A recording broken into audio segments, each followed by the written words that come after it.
Hi everyone. Welcome to another Zoom Roundtable for installations.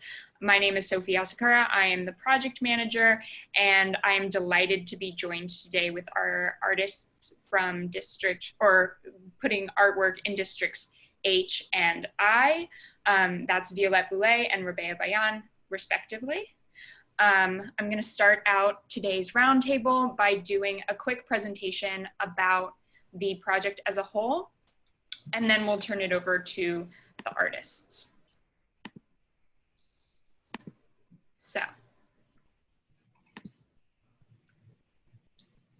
Installations is a citywide temporary public art initiative started by the Mayor's Office of Cultural Affairs, without whose generous support we could not have even dreamed of this project.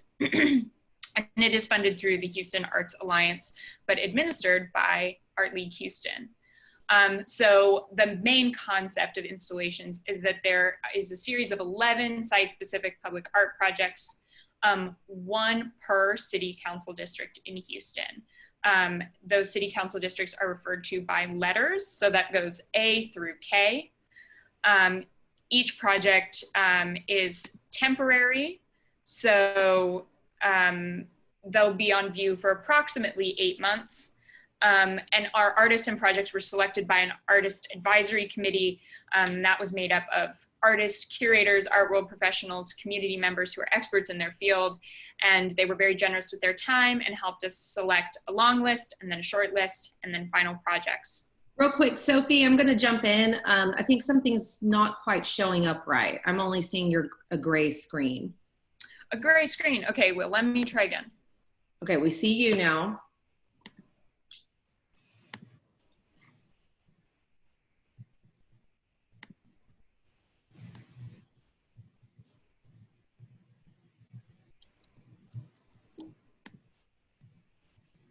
Can you see that?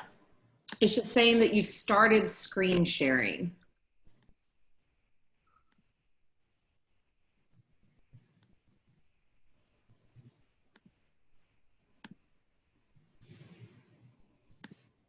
There you go.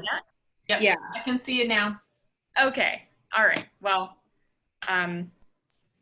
most of what I just said was, maybe I won't go full screen. Maybe we'll just see this great format as it is.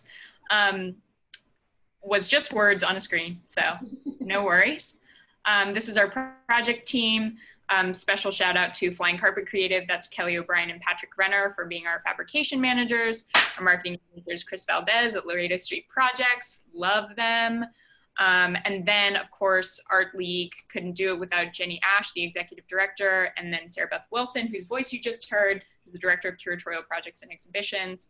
And then the incredible team at MOCA, the Mayor's Office of Cultural Affairs, Debbie McNulty, Teresa Escobedo, and Monique Mugilka. And this project embraces Art League's core values of inclusivity, creativity, and learning by supporting local artists who are culturally diverse and reflective of the evolving community in Houston and in Texas, platforming projects that challenge traditional notions of public art in both playful and critical ways, which is something that we'll be talking about throughout this Zoom call. And then providing support and learning opportunities to artists from concept through fabrication and installation. We acknowledge that public art has become a tool for expediting gentrification and displacement. And so therefore we aim to support projects that demonstrate and reflect a meaningful and equitable connection with the immediate community. Some project goals we have here. I think one of the points on this list that's particularly important for our discussion today is to reimagine public spaces through stories of social justice and equity, and to respond to the specific needs and identities of communities in Houston. So just keep those in your back pocket. All of these project goals are met by almost all of the artists, so we're very proud of that. This is a list of our featured artists for those who have not been able to join us for past Zoom calls. The first Zoom call that we had was with Antonius Bule, who is representing District F alongside Matt Manalo. and Colby Deal, who's in District J. And then the second Zoom roundtable was Israel McLeod for District B and Michael Stevenson for District C. And then our next Zoom call will be with Lena Dibb in E and Marcia Dorsey Outlaw in K, who's just installed her project. It looks beautiful and you should check it out. So now I'm going to jump into a little bit of information about each district. We'll start with District H, which is Violette's district. Violette's project is called Rethinking Your Neighborhood, and it's located in Irvington Park in District H. Council member there is Carla Cisneros. So District H is sort of the north side of Houston, leaning a little bit east, but mostly north side, near north side areas.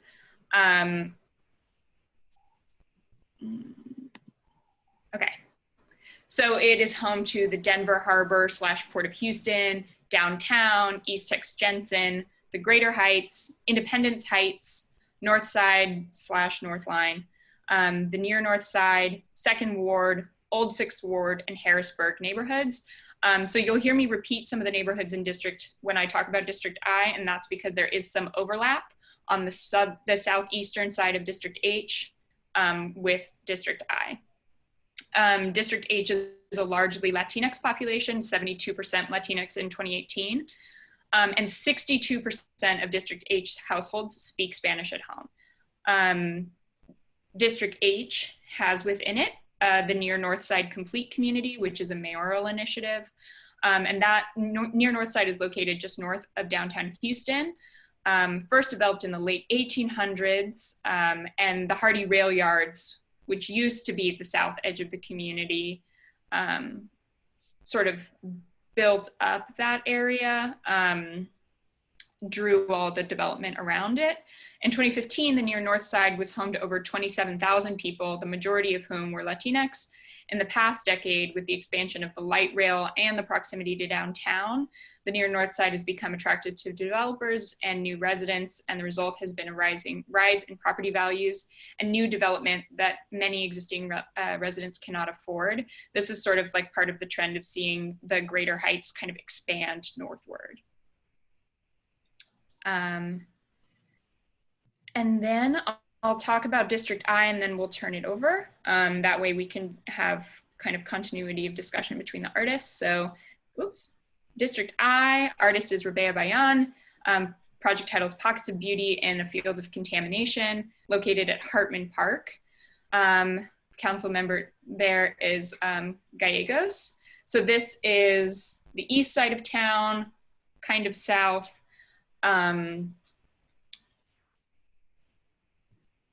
Touches the Port of Houston, has the majority of downtown in it as well. The district is home to some of the oldest and most historic neighborhoods in the city of Houston. Harrisburg is a neighborhood that even predates Houston. It was founded before the Texas Revolution. According to the 2010 census, the District I is home to the largest Hispanic Latinx population, 77% Latinx in the district. District I is also home to Clinton Park, Triwood Community, downtown, El Dorado / Oats Prairie, Gulf Crest, Belford, Rivi, Greater Eastwood, Greater Hobby area, Gulf Gate, Riverview, Pine Valley, Hunterwood, Lawndale, Wayside, Magnolia Park, North Shore, Park Place, and Pecan Park neighborhoods. So District I has 2 complete communities in it, one of which is 2nd Ward, and the other is Magnolia Park / Manchester. Hartman Park is located in the Magnolia Park Manchester complete community. And the Magnolia Park neighborhood was laid out in 1890. It was named for all the magnolias planted there, thousands of them. And it borders the Houston Ship Channel just south of the Turning Basin, which I'll point out on a map later. It's the location of some of the first wharves built when Houston became a deep water port in 1913. So when they dredged the port. And it's one of Houston's oldest Hispanic Latinx neighborhoods. Magnolia Park, Manchester consists of almost 18,000 residents, approximately. 97% of its residents are Hispanic or Latinx, and 87% of them speak Spanish at home. So there's a lot of similarities between District I and District H. District I is also experiencing gentrification, particularly on the east side of downtown, as we see kind of downtown Edo creep eastward. So with that, I'm going to turn it over to Rabéa first, since we just talked about I. Rabéa, can you tell us a little bit about your project? And I'll share some images of that. In particular, can you tell us about the location and why you picked Hartman Park? Certainly. I just wanted to say hello to everyone and thank you for having me. I'm in amazing company with Violette there. So happy to be here. Yeah, the reason I selected this district, it was just two things that stood out to me immediately when we were being shown just sort of the differences in the areas. I've never looked at Houston in terms of the districts and how different they are. And so that was really interesting for me. And of course, what stood out was the demographics for one, but also the poor air quality. The industrial areas and major air quality issues is something that I related to immediately. And it's because growing up in sort of in South Central Louisiana, it's known for having so many refineries. Being the Gulf Coast area is just loaded with them. And in my town, in DeRidder, I was actually a janitor at the paper mill with my dad. So every night after school, during high school, when I was old enough, we would spend 4 hours cleaning this paper mill. And an ingredient in paper making is sulfur. So you can imagine leaving every day. And it was so disgusting because I hated the job, for one. I hated that I had to do it. It was not an after school or a nightly activity that a high school kid wants to do. But you smell like rotten eggs. And so that is a very vivid memory. Every time I would get in like my dad's car when he would pick me up, it just, that smell, you know, that always thinking about what is this doing to my insides. When I went to McNeese and Lake Charles, all the refineries, you know, most everyone that I knew, their parents were either in the military or worked at a refinery. So when I saw, it sort of jumped out at me directly when I saw that District I has a community that's sort of enveloped by these refineries and things. And so I knew immediately, like, that was the reason that I wanted to figure out what I could bring to that community in particular, one that had been, you know, historically been there before Houston, when we're talking about Harrisburg and the Manchester area, which was also something new to me. I love researching, I love discovering those types of things. And when I went out to the park, I don't know if you want to go to the next slide. Did you want me to go over the whole? We can do whatever you would like. I'll go to this. Okay, the slide before that, the one that shows sort of the greenery, there we go. Yeah, so this is my first trip and you can see there's a lot of empty space. My first impression of the park itself, because Hartman Park was one of the potential sites. And so I selected that one. I like the idea of a park, and I noticed actually how beautiful the trees were. But if you look past the tree there on the image on the right, you see what is basically surrounding the entire park, which is the refineries, Valero being one of them. And also from the aerial perspective, you can see the silos. And so I felt a little bit conflicted because part of the mission of the project was to encourage an activity, or I wanted, you know, the park to have something that would provide engagement. But, you know, the idea of having this toxic air around it kind of left me a little bit conflicted. So I couldn't come up with initially what I wanted to put there. But just backtrack just a little bit, because I want to give credit to Laura Napier, who had done a sort of roundtable talk at Diverse Works that I was able to participate in. And it was on refineries and our relationships with them, which is kind of odd. We were asked to bring in objects, and she produced a book based on our conversations called Sea of Oil. But the point is, I was on a conversation with her and I had no idea what my project was supposed to look like. And I wasn't too familiar with the area other than knowing there's some bad air and there's refineries. And so I called her, or she called me one day and she was like, hey, have you ever heard of the Tejas, which is an organization that has done the research on, air quality specifically in this neighborhood. So Tejas is short for Texas Environmental Justice Advocacy Series. And lo and behold, Hartman Park, this particular area was actually one of the stops on the Texas Toxic Tour. And I was like, whoa, that was sort of mind blowing for me that kind of a tour actually existed. And so that just sort of solidified that I wanted to kind of incorporate, the surrounding, how could I recontextualize the objects, these silos, these shapes, I'm sorry, I got some feedback there. The surrounding elements into my project. So if you want to switch to the next slide for me. There you go. I wanted to, as I walked around the park, I noticed a couple of things that stood out to me, and it was the lack of color. And of course I had the standard playground area, but it didn't look very inviting other than this mural, which I wanted to pay some attention to. So there's a community center building there. It has this beautiful mural there. But other than that, I didn't see any color and I didn't see a lot of things to engage. And there's this huge field that is part of the baseball field, and there's nothing there. So I thought about what I could bring there that would be an activity that would invite some engagement rather than just looking at something to interact with. So long story short, very long story short, because the project changes and morphs into different things. I'm sure Violette knows what that's all about as well, and all the artists actually. But basically I ended up with an idea of a seesaw, because that would involve the interaction in the play.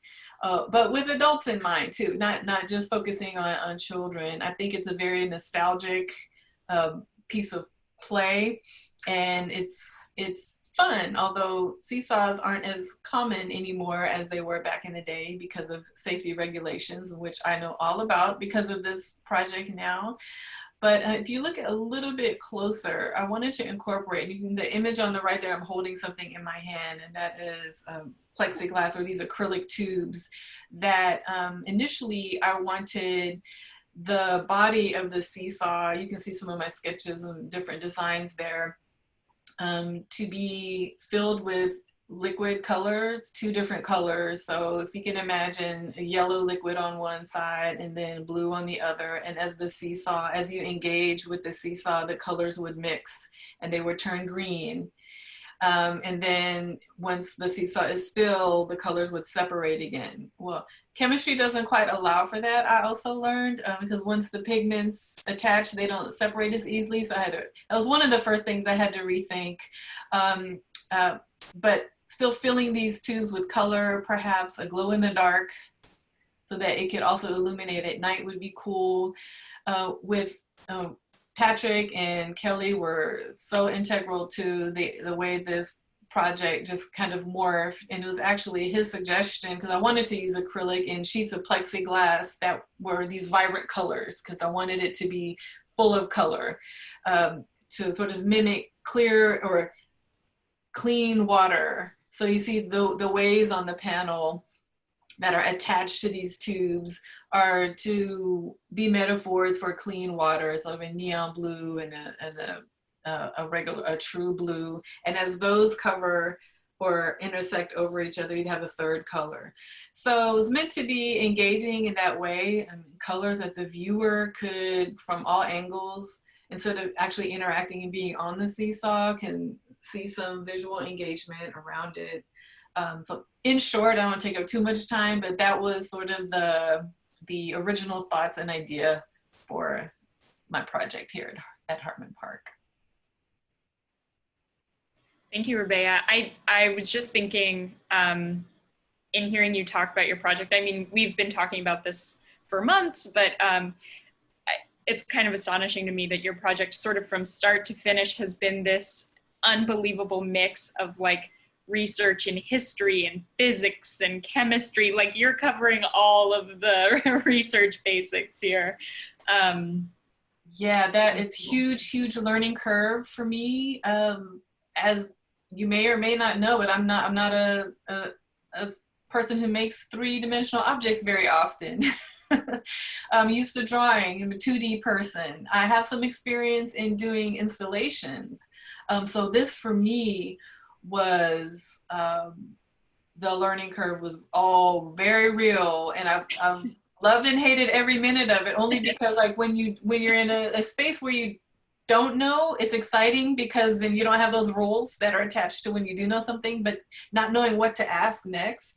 So I've really depended so much on, the fabrication process or all of the advice I got. And then I also wanted to mention briefly, because this doesn't go without saying, the help that I got to create the technical sketches.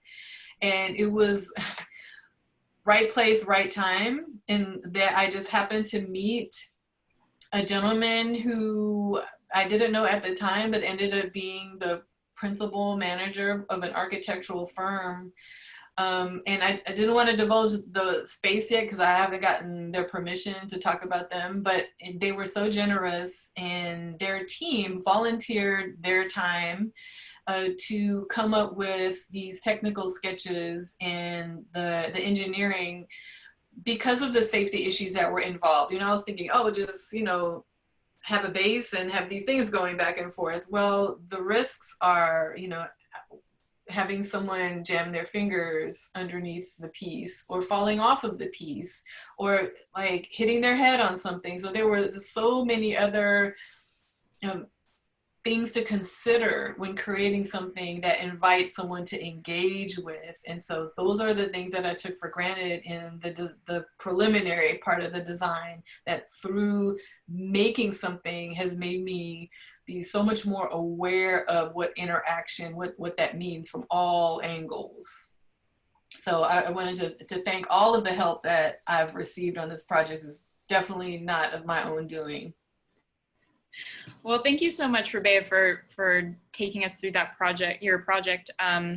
Super excited about it. And I believe Sarah has put in the chat a link to Tejas' webpage so that you can learn more about that organization and about the toxic tour, which is definitely important. I know when I did my site visit at Hartman Park, the air tastes different out there. There's no real way to explain it other than that. So TexasBarrios.org. Yes, really important issue. Air Alliance Houston has also done some great work, and there are many organizations whose names I do not know and wish I did. So let's turn it over to Violette now. Hello, Violette. And I'll start with proposal images.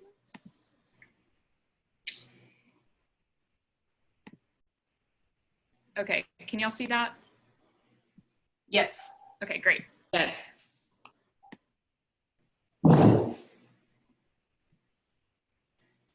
Violette, would you take us through kind of your ideas for your project as well, and how you picked Irvington Park? Okay, hello everyone.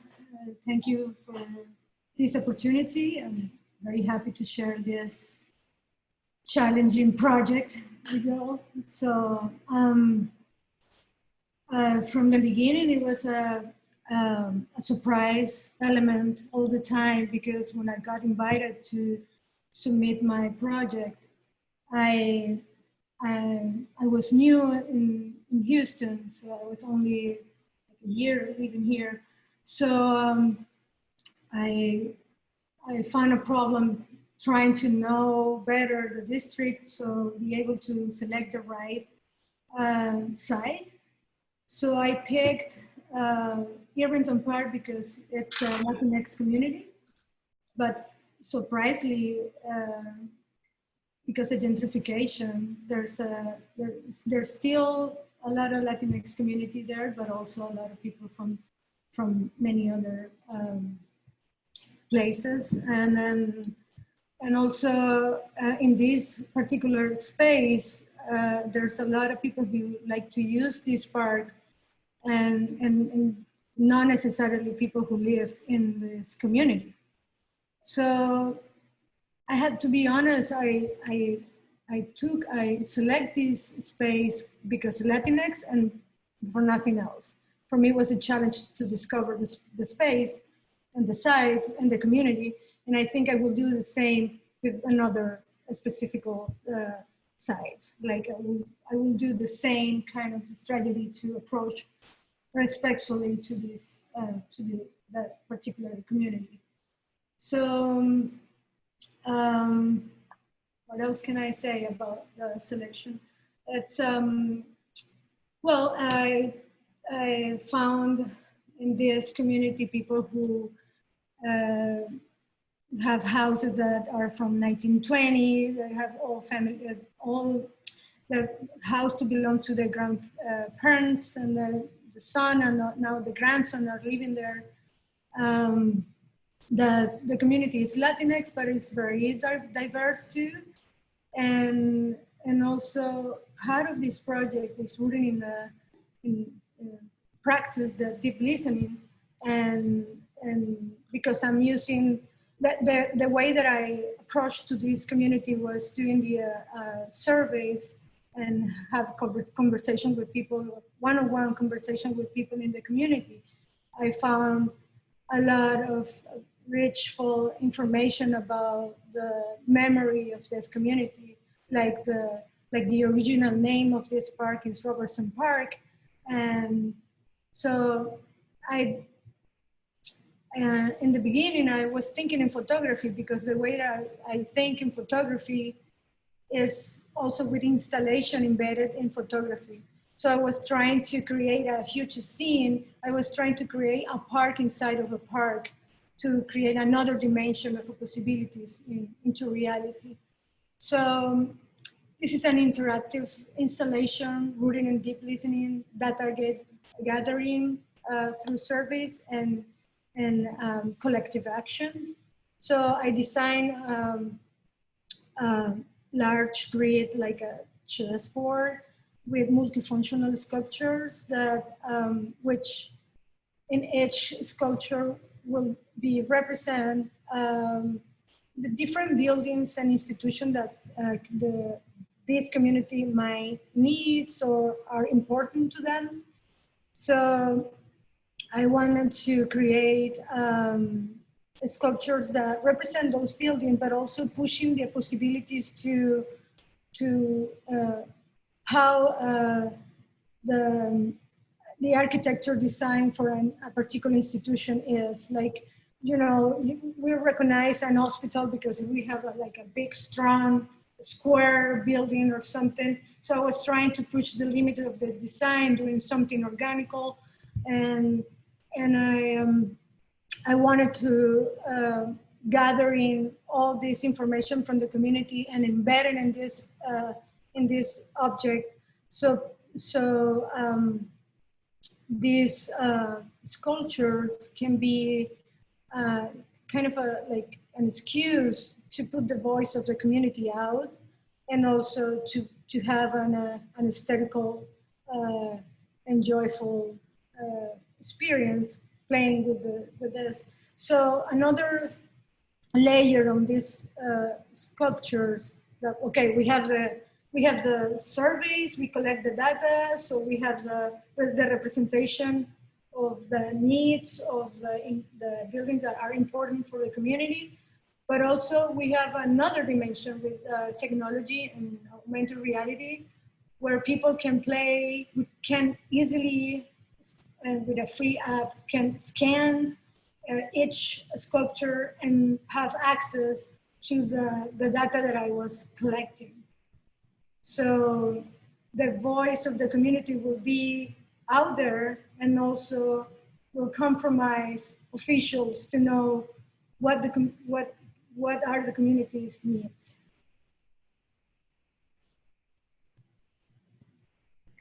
Awesome. Thank you, Violette. Super cool stuff. And I want to get into kind of what I see to be overlaps between your two projects, but quickly would like to shout out Brett Whiteacre and Robert Kurtzberg of EXO Design Group, who are helping you with your landscaping on this one, right? Yeah, that's another thing that I forgot to say. This collaborative, this is a Rethinking Your Neighborhood, a collaborative experience. The challenge here was not only jumping in a community, also learning from architects who advised me from the beginning how to create that thing that I have in my mind, because I make those draws and I imagine the park inside of the park and rethinking the neighborhood and people be able to play and move the pieces. But that was like a huge thing in my mind that I had the possibility to work with two friends, both architects. One is Jose Ibarra and Ivan Guzman, both Venezuelan in different countries. And well, Jose is in here. Also, people who came, like Bobby Bacon, he helped me to do the prototype. Then I worked with people from Flying Carpet. They make the rough assembly and the cut, and they adjust the design to make this sculptures, and are amazing. I'm doing the finishing of each pieces. And also people who came, like Susana Monteverde came once to help me to do the interview, and it was amazing to see how she practiced the deep listening. I learned from her a lot. And also other friends, people from Avenue CNC, that they share the surveys online since the COVID start. And then also after that, they invited me to do a mural in their neighborhood too.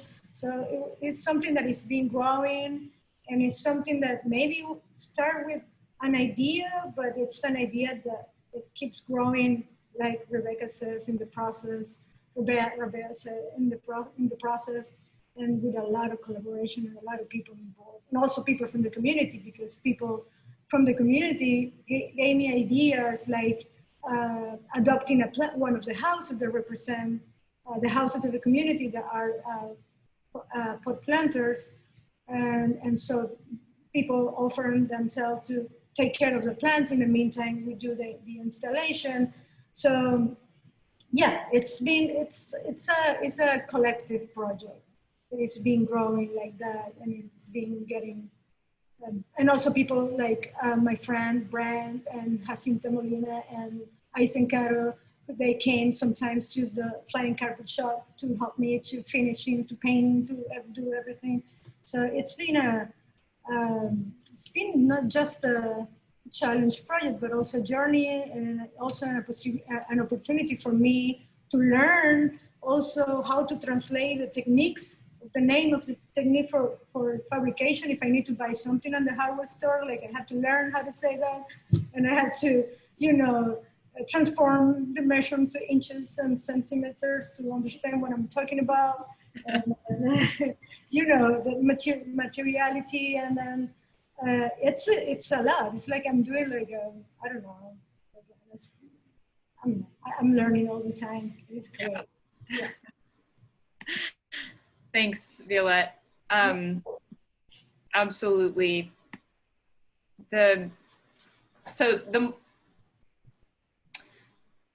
I have been thinking about kind of what joins your projects together in a way that makes sense for discussion. But just hearing you talk both about your projects, I'm seeing more and more connections. Both of you have kind of talked about the importance of having some joy and play involved in a space, and making the community kind of want to interact with what it is that you're bringing in a playful way, but also folding in sort of bigger, more serious conversations into that, bringing up challenges that the neighborhood is facing, and weaving those into an object that is also one that can just be played with as well. And so I want to kind of have a discussion about that, the power of incorporating play into having these larger discussions. And then also a little bit about what it means to have the responsibility of having an object in a community landmark, right? So like, because you have the opportunity to place something in a community's, not necessarily a center, but in a place where a community gathers, what responsibility does that give you as an artist in terms of responding to them? Because both of you have responded to significant challenges that these communities are facing. So I don't know, that's not really a question, but if either of you have any thoughts kind of right off the bat about that, I'd love to hear them. You know, why playful when we have big issues like air quality and gentrification? Yes, I'd like to talk about that briefly, because first, I'm here for anything that is going to channel my inner kid. That's the first thing that I think brings happiness. It brings hopefully good memories and nostalgia. Also, having a sort of mental and psychological boost is healthy. I incorporate those types of activities even when I teach, because I teach adults, and just allowing them a minute of space to do something creative that doesn't involve overthinking, that what we do as we get older and become adults, watching children play in this sort of purest way that really sparks joy, is they don't compartmentalize everything they've learned along the way and try to put this, you know, in all these spaces. So just having a space for children to play and adults to play too, is really heart-opening for me. What's important is sort of undoing the elements that's surrounding what they're having. So taking, for me, Violette talked about shape, and I was like, yes, I understand what you mean. And you know, shape triggers things. We even read based on shapes, right? Because we're so used to seeing shapes and making connections with them. So I wanted to pull from the shapes that was surrounding the area and undoing those for the bad purposes that they have, making whatever chemicals or whatever product they're making there. And then sort of toying with that idea, if you will, and creating sort of like almost like a counter to those shapes and spaces that is surrounding them, that they have no control over.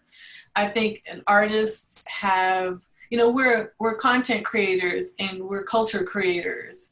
I don't know if anyone saw the Sunday Times issue that was a list of the top 5 essential workers jobs and then the top 5 non-essential workers. And the number 1, or the highest ranked non-essential job currently in the wave of a pandemic was the artist, and which we all took offense to, because if you took away what artists contributed to everyday life, you wouldn't have Netflix, you wouldn't have music, you wouldn't have certain social media formats. So just understanding the role of an artist and what we're responsible for really weighs heavily on me and my responsibility, especially in bringing a creative vision to a broader audience and a community that doesn't know me. They don't need to know me, you know what I mean? And I'm changing the way they look at something they see every single day. And so there's a huge responsibility when it comes to that. So I was very intentional. I didn't want to just put something there that they couldn't relate to or at the expense of the neighborhood. This is an issue. It's an ugly issue. We've got a lot of those going on right now. And the best thing to do is talk about them you know? And so you can't engage in my project by yourself. It's a teamwork thing. You have to have another person. And even if that sparks one conversation, then I'm here for it. And plus that giddy feeling you get when you're rising up and then you're plopping down, you know, just like, oh, I mean, who doesn't love a seesaw? But anyway, and it was even, you know, a lot of people bring up to me the seesaw that was placed across the border of Mexico in the US, and that project, which only lasted, I think, a day. I think they had to take them down immediately. But that interchange of play between one person on one side of the border and one on the other, man, that was super powerful, super powerful. So again, going back to channeling your inner kid, there's nothing wrong with that, but having a stronger conversation, that's important too. And even in Violette's space, it's open, but it's, you know, you're putting a park within a park. That's so smart because you're bringing people closer together. I don't know how any of that looks now because of COVID. That, among other things, definitely sort of halted the progress on my project as of yet. You know, now we're not encouraging people to come together. We're encouraging, you know, space and distance. So I don't know. I haven't figured that part of it out yet. Beautiful. I love your project, Rabéa. Same, Violette. Thank you. I've had to say that I found autonomy on the street always, since I started to do photography and mise en scène and place it on the street and take the street to talk about social issues and use humor to have a visitor today. To talk about things that people know and share, but you know, it's different when you frame it and put it out there so people can understand and see, reflect themselves in that. So I like the twist in between something serious and humor and strong and irony. So the way that I was trying to get involved with this community, because I had the idea to recreate the neighborhood inside of the park, but using the word, what they need, what they want, trying to make them own the pieces, own everything that I'm putting there.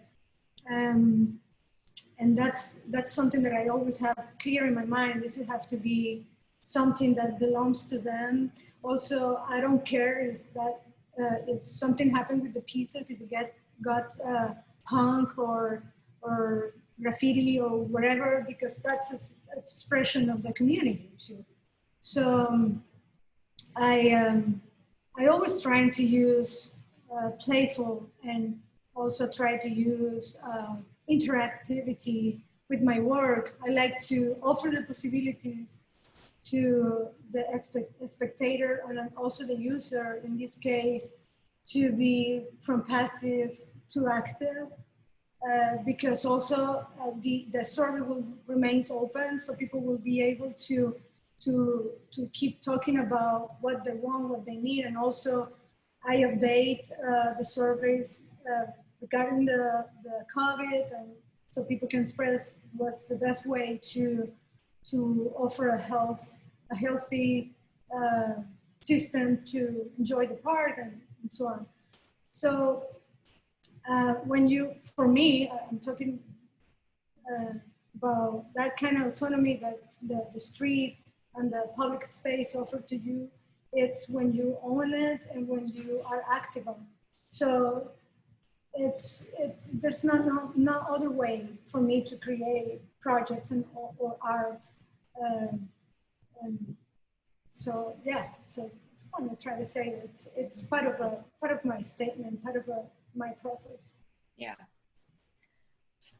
One thing that's also been coming to my mind, Violette, from what you're talking about is, you know, when we initiated installations, we had no idea there would be a global pandemic, obviously. And it has halted a lot of kind of physical progress on the projects.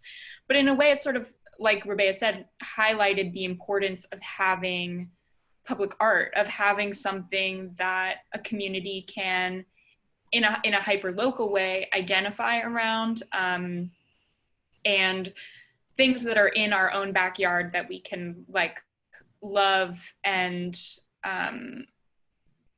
express community through. And I also don't want to neglect the fact that we are like in a civil rights moment. We are in a real moment of, for some people, racial awakening, and for some people, tragedy and unrest. But like this is on most people's minds right now. And both of those things, the pandemic and I don't know if there's a right word for it. I'm gonna keep calling it a civil rights moment. But both of those things have kind of brought two notions kind of clashing together, which is that we have a global story, and the global stories are that we are a species that rely on each other health-wise internationally, and also that our civil rights stories and our race stories are international as well. But also the other notion is that these things are hyper-local, right? Like it is important for us to take care of our households and our neighborhoods for health, and also because, you know, things are going on, civil rights violations are going on in our backyard, racism is going on in our backyard, it's going on in our homes and our workplaces. So this kind of dual focus on a broad connection between all of us and this kind of hyper-local focus on what immediately we have control over. And I'm connecting that to public art in terms of the ways that we hear people talk about having kind of like landmarks in their neighborhood, right? It like identifies you with the people around you. And in the cases of your particular projects, it gives your community a kind of starting point for conversations, or a way to enter conversations about what's going on in your community with people who maybe don't know or don't live there. But it also connects you to something larger, right? An experience that an outsider who came in could share, and then sort of be drawn in. I also don't have a question there, but those are the things I'm sort of thinking about here. And it's really making me reflect back on why I joined the project in the first place, which I think is that, you know, there is really great potential for public artworks to be sources of healing and justice and play and kind of a foundation of joy in communities, that sometimes we lose when we talk about public art. Sometimes it's just like a big hunk of beautiful metal in downtown that doesn't necessarily serve anybody. So I'm so grateful to have amazing artists and thinkers like you working on these projects in our communities, and in places where conversations need to happen. Yes, I agree. And thank you for bringing that up, because we are in a dire situation where we as artists have an opportunity, we always have an opportunity to bring things to the public that are important. For example, this issue of environmental racism because of air quality that's always brought into our communities is not a new thing. You know, I'm glad that the project started months ago rather than when you see a lot of activism happening now when it should have been happening all along a long time ago. So now it just makes it sort of amplifies, because now people's eyes and ears are in tune with what every single person is doing, what every single person is saying. These issues that have been here all along, you know, and now the environment has changed and it's on the front of people's hearts and minds. And that just changes that level of responsibility as an artist and what we speak for so much more. And even just before the protests, like during the COVID time, I felt like, what am I making? What's the importance of what I'm making right now? It doesn't feel important at all. Like I was feeling guilty for what I was doing, what I wasn't doing in my free time that I couldn't be doing, or what I should be doing, or like it didn't feel important to draw the things I was drawing, you know. And it took a lot to get out of that space, and a lot of conversations with other artists that are also dealing with that. Like, how do we, when everything that you do is looked at through a political lens, what's important now? Because everything has changed. Now it's lives, it's Black lives, you know, it's so many other issues that are amplified. You know, people don't want to, you know, or maybe they do. I don't know what people want to look at now, but it definitely changes my responsibility. And putting something in the public in the wake of a time period when people are removing monuments and things that people thought were important, even though they were racist and insensitive to put in the public. Now rethinking, you know, what is the purpose of this piece now? How does that change? Does it change? Does it need to change? You know, I don't want to do anything at the expense of the community, period. Yeah. And I think, Rabéa, I wish I could remember the names of these things right now, but I am woefully underprepared.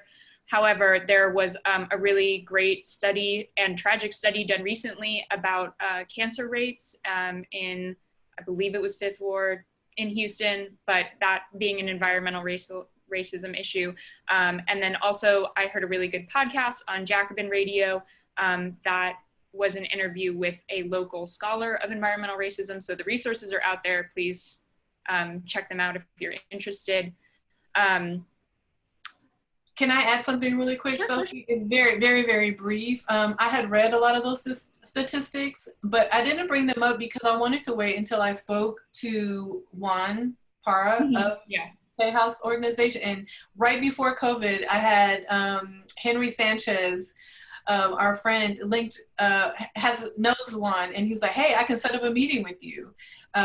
So that was the intent, because I saw statistics, like, I don't even want to spit them out because I don't want to get them wrong, but the heightened level of, I think it was leukemia in particular to the children in that neighborhood. But I wanted to get more facts before I spoke on them. But thank you for bringing that up, because that is just one of the casualties of, you know, being in this particular community or in this environment. And so I hope to be able to shed light to those once I get more facts, and once I have a conversation with those who are, you know, spending their entire, you know, their whole mission is to bring awareness to our rights to have a clean environment and air. Yeah. And I think one of the things that is interesting about the meeting of COVID with a civil rights moment is that, like, we're seeing that all of these things are interrelated, particularly in the United States, particularly in places like Houston. We're seeing that our Black friends and family and neighbors have a really high infection rate and higher death rate. We see that environmental racism is a housing issue, and it's also a public health issue, and it is even like an education issue, right? Children with asthma don't get as good sleep, and then they come to school and they're tired, and they do less, like they do, they aren't prepared to learn as children who have gotten a good night's sleep.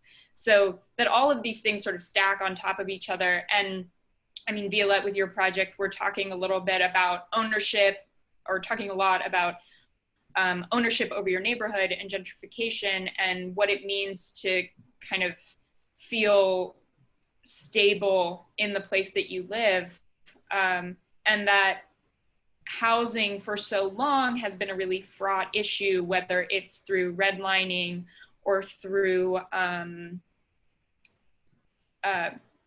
predatory rent situations and evictions, which disproportionately affect people of color, that all of these things stack on top of each other, and that each of the conversations is important because they are interlaced. They are totally related. And Rabéa, with your point about not wanting to do anything that harms the community in any way, like Violette, you were talking about deep listening really affected me there, because we can't be so paralyzed that we do nothing. What we have to do is just like come into a situation with the intent to listen and the humility to accept that we may not be right, or that we may think we're right and we do something, then it turns out it's wrong and we remove it, right? Like that's how we make mistakes in our personal lives. And also that, and you collect the data. I'm sorry. When you go ahead. Collect the information and put the information out there, because we're part of a statistic, but we don't know. We know the numbers, but we don't know like the faces or the impact of what is people thinking, really what they can do, the way that they can improve. So we have a numbers most of the time. So that's why I'm always trying to collect information, because it's the way you can assume the facts. Mm-hmm. So I have been calling the people that I had interviewed when I was able to do it one-on-one, and calling them to see if they're okay, and like waiting to go out and waiting for the installation to do something. They used to gather in the past, like, I don't know, they say like 10 years ago, but they're not getting together again. So they think that it's a good opportunity to gathering around the installation and talk again about things. And it's amazing. Sometimes you ask people about what they need, and they find their community fine. Like now we have an excellent transportation service, but when you start asking them about another things like a shelter, for example, that is one of the problems in this part, they say, oh yeah, that's true. So you're given an opportunity to express that, to find out that they are actually paying attention to some of the problems, but so this is another thing related to playful things and the interactive and humor and inner child, because the information that we find out there, like in social media, is so hard, so difficult to assimilate. So that is another possibility to embrace problems and social issues from another perspective, less, not capitalize information like that. So yeah. Awesome, thank you. If nobody has anything to add right now, I believe Sarah has some questions from Facebook. Hey there, this has been great to both of y'all. And not so many questions, but just a few comments and people that have been jumping in. Just want to get some shout outs. Stelina Villarreal says, both artists are so talented. And thank you for sharing your work. Anita Jimenez, Violette Bule, I love your interesting work. And Susana Monteverde has been with us, big supporter of Art League and our artists, and I'm looking forward to seeing the installations. Thanks to Vinod Hobson and Rachel Quinn for chiming in too. Just a lot of love out there for the projects and work y'all are doing. And thank you to all of our community for chiming in and listening. I mean, this talk hit on so many things relevant, not only to your projects, but also just that everyone is living through right now. And so thank you, Sophie and Violette and Rabéa. Thank you. Thank you for relaying those messages. I'm not on Facebook, so that's a huge part of the community that I'm not in contact with, but I just want to let everybody know that, please reach out to me if you have ideas or concerns or areas that you feel overlooked in your community. Right now is an important time to conversate. And we have technology like this one, which I think we're all getting a little bit better at. I will love to welcome any conversations. I love to research and dig, and whatever I can do to assist, I'm here for all of that. And we'll inject a little bit of child's play. We have had just since just right then while Rabéa was speaking, we did have a couple questions come through. Some of these might be more for Sophie to clarify. Susanna asked, and this may be hard to exactly answer, but when will the installations be completed? So if you can give a quick rundown. And then Vinod just wanted to confirm, will these videos be archived? And to answer that question, I can do that real quick. Erin Carty, our communications and programs associate, has been taking the recordings of all the videos and putting them on Art League Houston's website. So if you go to Art League Houston on our homepage, there should be a digital offerings section. And if you click there, kind of scroll through that page, but you'll see everything from community-based programs, education-based programs, then also exhibitions. And any of the installations, roundtables, the videos from those are there. Any other talks that we've done over especially the past few months. So we'll continue to do that. So great question, but yes, they are archived and can be accessed there. But Sophie, I'll turn it over to you about the timeline for the projects. Thank you for asking the question. I wish I had a really solid answer for you. Our deadlines are always tough, even in the best of times. However, because of COVID, it has been incredibly hard for some of our artists to realize fabrication because so much of that is kind of in person. There are a lot of manufacturers who are creating raw material that are not open. Some of it involves travel that's not happening. So we're hoping to have them up in the next several months. Stay tuned because things may change. We do have two projects that are on view right now. That's Israel McLean, District B. His project's on South Victory Drive in the median. There's 4 separate locations.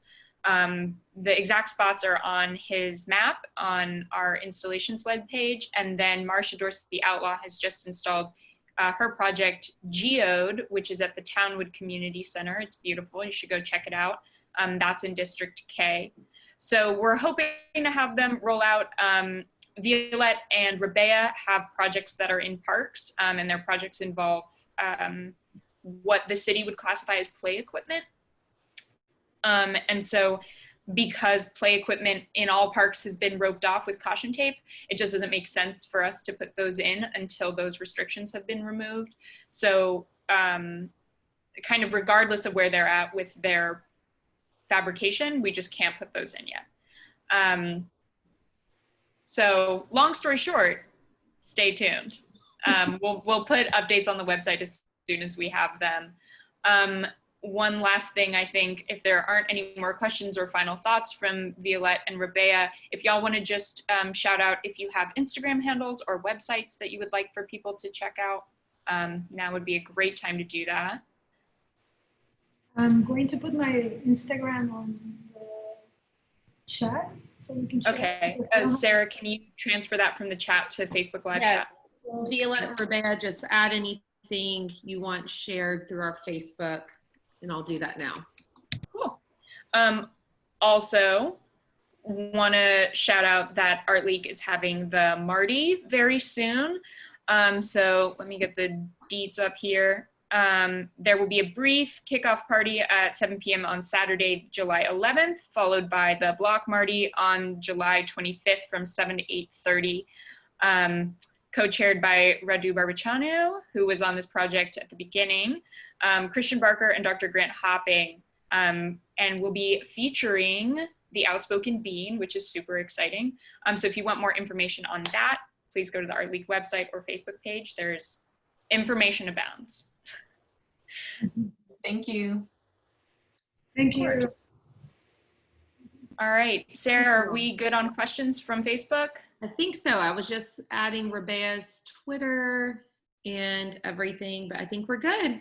Okay, well, thank you so much, everyone, for joining us. Thank you, big thank you to Rabéa and Violette for lending us their time. We hope to see you at the next Installations Roundtable, which is coming up in July with Lena Dibb and Marcia Dorsey Outlaw. Please, again, keep your eye on the website for project updates. Have a wonderful week, And thanks again for joining us. Thank you.